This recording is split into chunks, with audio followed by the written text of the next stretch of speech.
Прикинь, мынандай лоджияның екеуі бар ғой. Мына планировка ше, мына қарасай, жюри сияқты дәу. Үлкен пәтер іздеп жүрген, 4 бөлмелі пәтер іздеп жүрген танысыңа жіберіп, мына ас бөлмесі көріп жатқанбыз, мына қарасай, кіреберіс деген кең кіреберіс. Ортаға өтсең, дәу квадратты зал, ажанды бағанағы көрген лоджиямыз, мына жатын бөлмені қарасай дәу. Мынау екінші лоджиямыз. Тамаша. Ана кладовканы қарасай.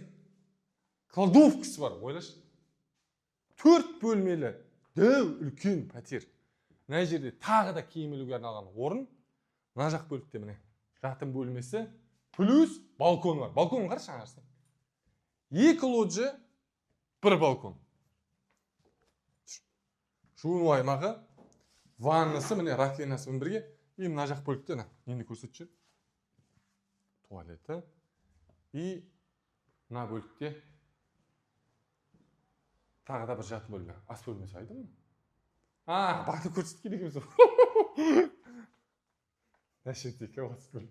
Жаңа лоджияның қасында екен. Тамаша?